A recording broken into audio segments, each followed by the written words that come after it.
Your Eminence and Graces, heads of Hungarian churches, dear colleagues and friends, sisters and brothers in Christ. I want to thank the National Council of Churches in Hungary and congratulate you with this 70th anniversary. You are 5 years older than the World Council of Churches, and it's proper to visit the older brother when you are getting to this significant age. I'm also thankful to the General Secretary, Reverend Dr. Vilmos Fischl, and all these representatives who are here for the World Council of Churches, member churches, for these days here in Hungary. They have been inspiring, very informative, and I would say very interesting for me as the World Council of Churches General Secretary and my colleague Daniel Buda, who is responsible for the daily relationship with the European churches. We have been here in this wonderful city of Budapest at the famous river of Danube, which unites Central and Eastern Europe, a region which in itself is an example of the many changes in Europe and in history. Signs of struggles and enmity, but also of hope and despair, and of new beginnings are related to this city. It's an honor for me to be here, and I would like to speak to you today under this theme about the future of the ecumenical movement with its challenges and its opportunities. I would like to speak to you and share with you some of my reflections about how do we develop a Christian solidarity and a visible unity, and about the difficulties and chances we are facing in the decade ahead of us. Let me start by quoting a Norwegian poem, which is not in your text. But listen, it is a poem called The Dream by a Norwegian poet, Olav H. Hauge. This is the dream we carry through the world, that something wondrous will happen, that it must happen, that it will happen, that time will open, that hearts will open, that doors will open, that spring will gush forth from the ground, that the dream itself will open, and that one morning we'll quietly drift into a harbor we didn't know was there.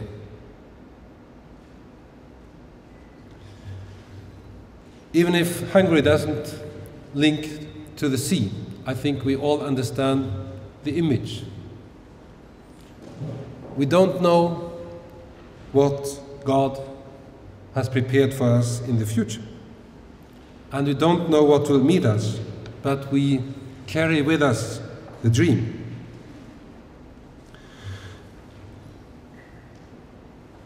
This continent of Europe shows that the context and the expressions of Christianity have changed over the centuries and probably will continue to do so.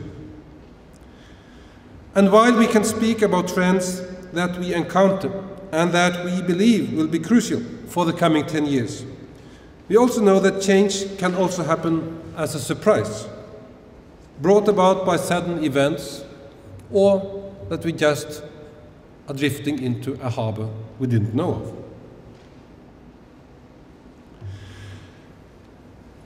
When we open and read the last book of the Bible, the Revelation of St. John, we find ourselves in the midst of very dramatic changes. Persecuted and marginalized Christians of the first century confront violence and injustice surrounding them. But against the pressure of these terrible circumstances, their hope is strengthened by remembering the one who came to reconcile and to renew this world through his death on the cross and his resurrection. In all the ups and downs of history, they identify the presence of the one who will come again to restore life and to renew it. And we, the readers of this text, we, the believers of Christian communities today, we are called to give account of the hope that is in us. Faith in God's reign to come, embodied by the Church as the community of believers, has been at many occasions an encouragement to overcome hopelessness and despair in the face of overwhelming powers.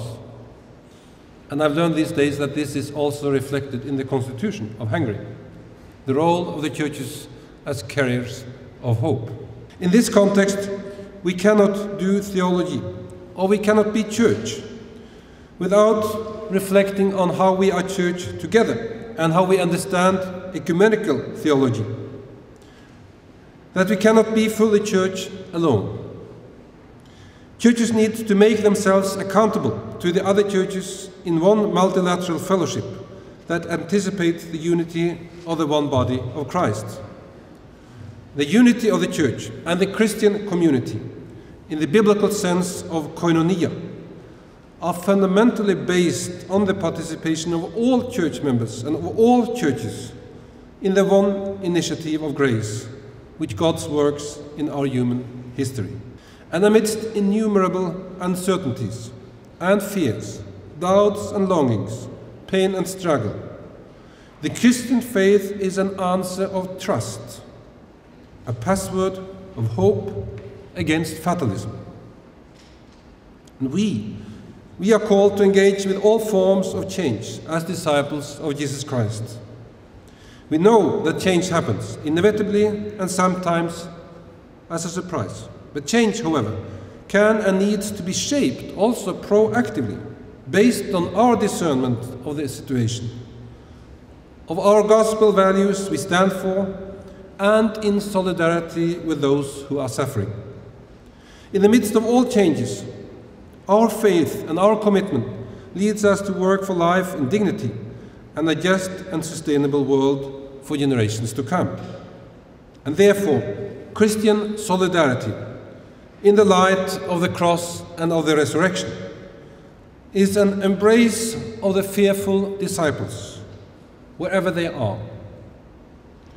And Christian solidarity is giving the message of hope, the hope of resurrection, of change, of new life to everybody who is in need of it. We need to discern the changing situation and to address it proactively, also through the World Council of Churches and the National Council of Churches. The World Council of Churches is not to be understood as an organization based in Geneva only, but as a fellowship of churches that encourage each other and hold each other accountable on our way. As members and representatives of churches in Hungary, I invite you to participate, as you do now, to continue to follow us in this fellowship and this process of discernment, and to take the opportunity to shape with us the future of the World Council of Churches through its upcoming 10th Assembly in Busan in Korea in November this year. These days we have reflected on what that means, and we have reflected on the theme. God of life, lead us to justice and peace. This theme calls us to discern in the midst of our changing contexts and histories the God who gives and sustains life.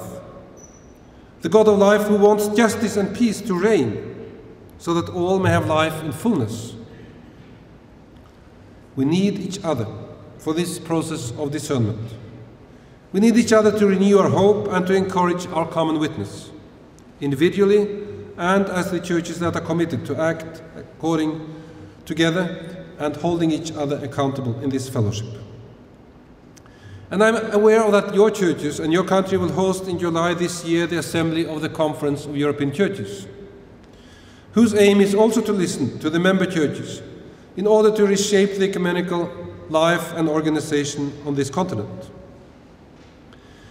In this context, I will emphasize again the importance of the document Carta Ecumenica, a common base for ecumenical solidarity and cooperation. And the attitudes of accountability and humility expressed in this document should continue to guide and to inspire us. And I'm also very honored these days to meet with His Eminence Cardinal Ergio, who is also at present the President of the Catholic Conference of Bishops, who is the major partner for KEC, in particular this process leading up to the Carta Ecumenica. But let us reflect a bit more on the changes. We can reflect on the immediate past, the dramatic changes you know better than me, the end of the communist regimes of Europe, the end of the fear of a conflict that might break out at any time. And many of these countries in Central and Eastern Europe have connected to a wider fellowship both in the European Union and also in NATO. We also see that the East European churches and the churches here in Central Europe, from needing the World Council of Churches to be a bridge out of the isolation, also now find yourselves at the heart of these organizations, working very closely with us and with many others. A mixture of uncertainty coupled with the ongoing influence of mindsets that were shaped by the Cold War led also to tensions and confusions in the 90s of last century, and in many ways also in the first decade of the 21st century. And you were also massively confronted with the phenomenon of migration in both directions, and in the last years also this phenomenon decreased in its intensity, and the reality shows us that Eastern Europe and Central Europe started to be attractive also for migrants coming from other parts of the world. But multiple aspects defined by religion, human rights, religious freedom, and other factors are on your table. And I have also learned that particularly that in these days you discuss a new church law, or at least a revised church law for Hungary. The changes are not finished. The changes goes on. But we also can look a bit wider, and as the World Council of Churches we are daily reflecting also on more geopolitical contexts in which we find ourselves and in which our member churches are living. We find the significant changes of shifts of power, of influence, the diminishing dominance of the United States to some extent, the growing importance of the BRICS countries, China, India, Brazil and South Africa, together with Russia. And we are asking, what does this mean? As international organizations, be it the UN or the World Council of Churches, we are not anymore operating in the East-West paradigm and not only in the North-South either. But we are a globalized world, which in the dire needs of common values and priorities, which flow from the combined emphasis on human rights, solidarity with the poor and marginalized, and mutual accountability as state and non-state actors. But we have to say that the changes we have seen so far have not been able to change the major challenges for humanity these days. There are still no solution to how the states shall deal with the climate changes. There is no new Kyoto Protocol. The Security Council has not been able to find the way to build peace and to prevent genocide and war in member states. We are watching a tragedy, all of us, in Syria, and we see that none of these great powers are able to find a common solution to this. And we have in the last years experienced the financial crisis and its many consequences. And we see a lot of discussions going on for new international and national political frameworks for the economy, be it on the European level or at the global level. In the face of these challenges, it's not the time to weaken the common voice of the churches at national, regional and international levels, and the cooperation and interplay between them. And what the churches have to say about human rights that protect the dignity and integrity of every human person, but also to include social obligations toward the other. This the churches have to make public and known at all three of these levels, so that governments at home, in their regional coordinating bodies, and in international negotiations hear the same message and are held accountable for what they are doing and for what they fail to do. What the churches have to say not only about human rights, but also about the integrity of God's creation and its close relationship to the rights of disempowered and marginalized people, for instance through developing the concept of climate justice, is vital for the future of our common life on this planet. And in view of these challenges and in response to the theme of this assembly, the last Central Committee of the World Council of Churches met in Crete, September last year, called for a pilgrimage for justice and peace, following this 10th Assembly. The term pilgrimage reflects that the churches are guided by the vision of God's reign to come, that has justice and peace for one human family and of all God's creation at the heart. Clear about the destination, not all pilgrims are taking the same route. But this image of pilgrimage also makes it clear that we need the attitude of a pilgrim, an attitude of accountability and of humility. We don't know exactly now whether we are able to reach the goal and when. We don't know even how to do it. But we are on our way, and we are on our way together. From different places, this journey will lead us on different ways, but committed to the same goal and the same values. And further work and discussions are needed to develop this proposal, making it feasible and effective for a change. The pilgrimage needs to be focused, well articulated and coordinated. And this requires also some changes in the way how the churches cooperate through the World Council of Churches and as actors in civil society. Let me just here mention that the World Council of Churches, as a fellowship of churches, must have the capacity to articulate a theology of the public space, coupled with also more sophisticated analysis of the international arena, in close cooperation with UN-based and academic think tanks.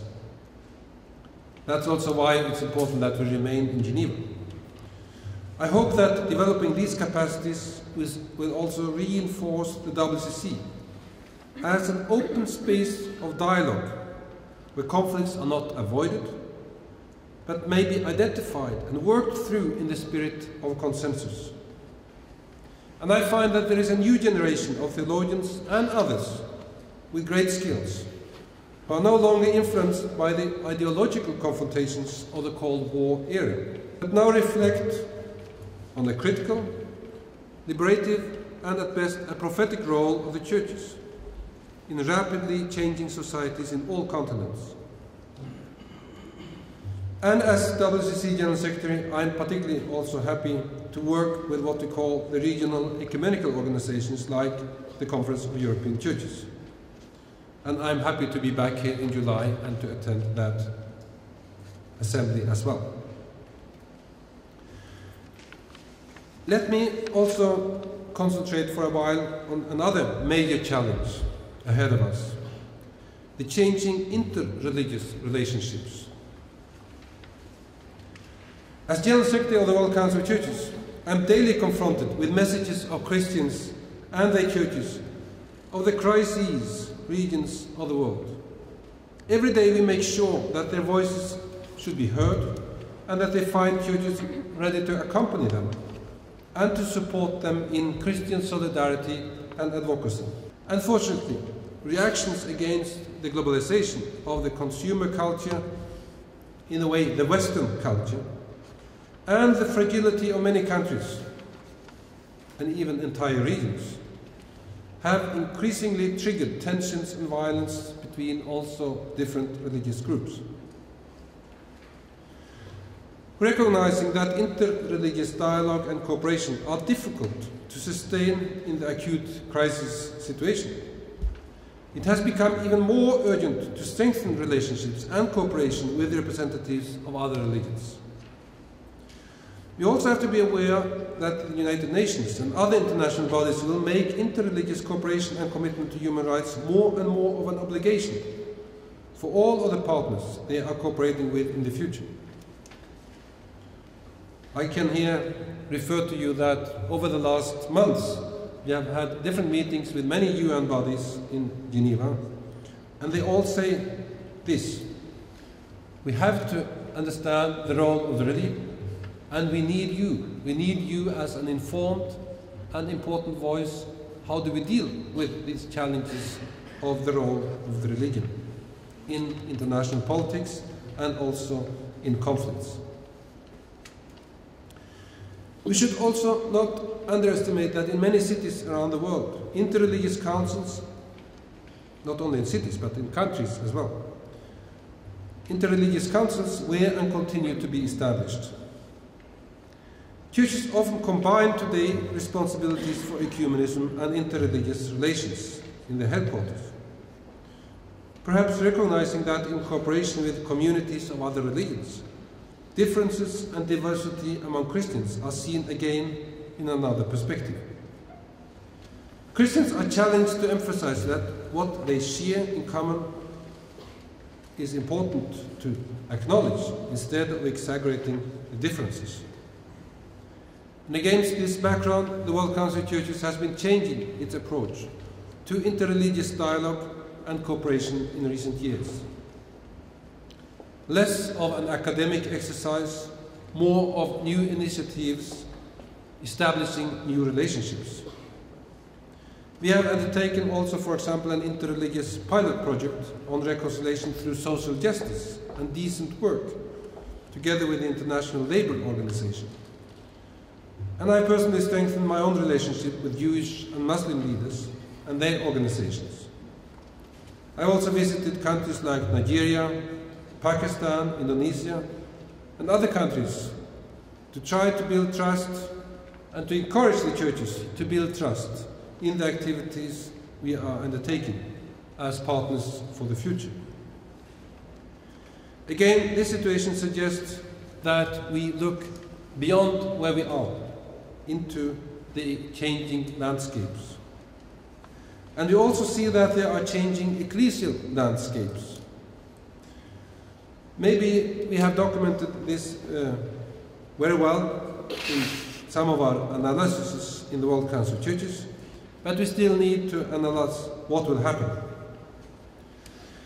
The centennial celebrations of the 1910 Edinburgh World Missionary Conference were designed as a platform for wider participation beyond the existing boundaries of the ecumenical movement. The accompanying study materials improved our knowledge of the changing landscape, the ecclesial landscape, considerably.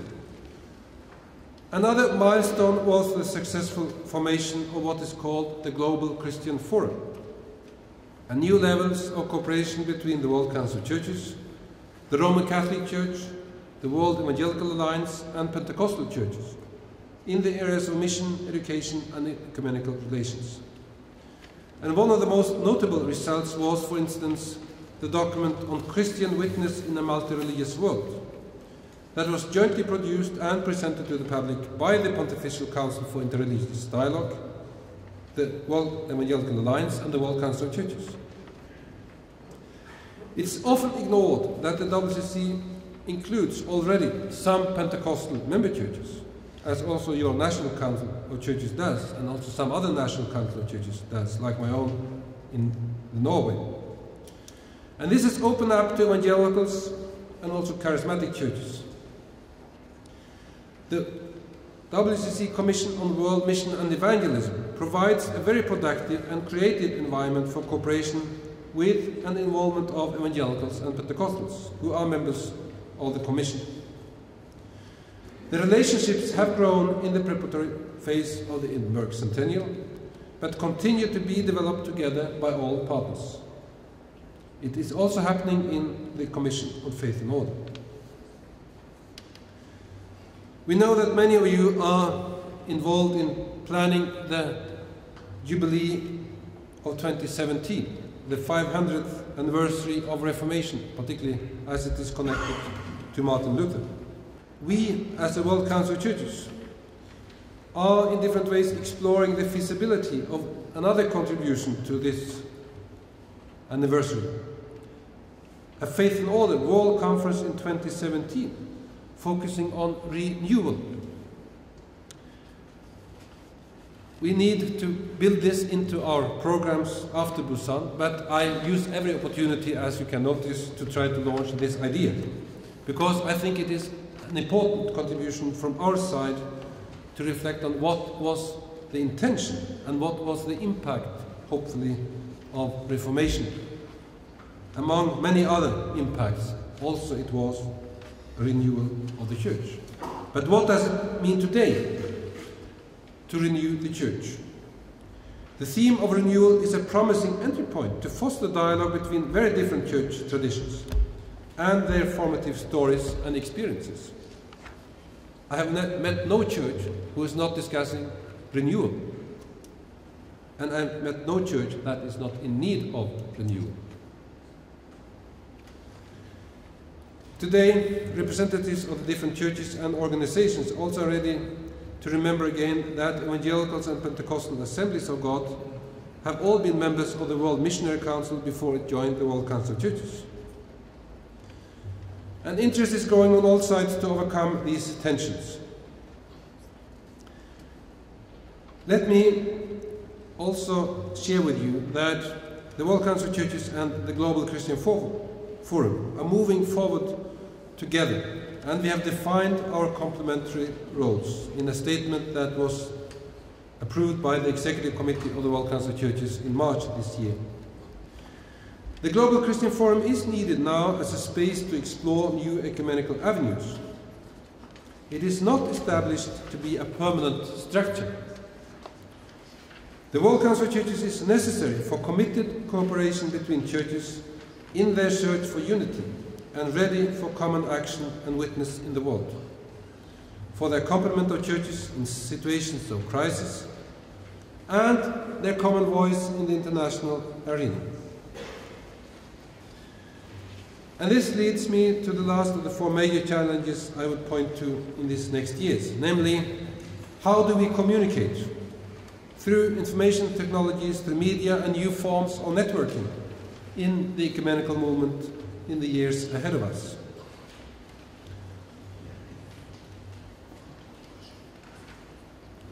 On Friday, I was in the evening tutored by an expert on Twitter who told me that journalists today, they don't find the news in the newspapers, in the press releases, but in tweets. So we have no choice, and today we have prepared some tweets from my visit from Budapest. So for us this is also a time of change in that sense. We changed our website on Monday. We will also hope that we are able to use the opportunity of the assembly to facilitate new ways of using technology. And we know, for example, that probably there will be possibility to follow what's going on in Busan through internet for many of the events, as they will be streamed and made available immediately. But we know that the development of information technologies and modern media in the last decades has only been a beginning. It's not the end of it. And we know that many are better than the World Council of Churches in using them. Therefore, we take this seriously, and we also take it seriously, how do we use this in the best way to improve ourselves and to be one active and proactive fellowship, networking and cooperating with one another. There are two basic models that have developed over the last years.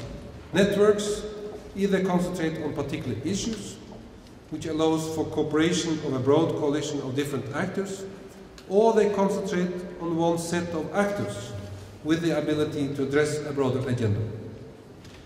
For example, we also see that the Ecumenical Advocacy Alliance has been established in this way.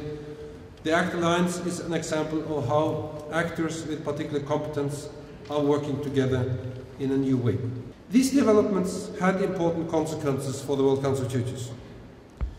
Geneva had been for decades the unchallenged hub and ecumenical center at the international level.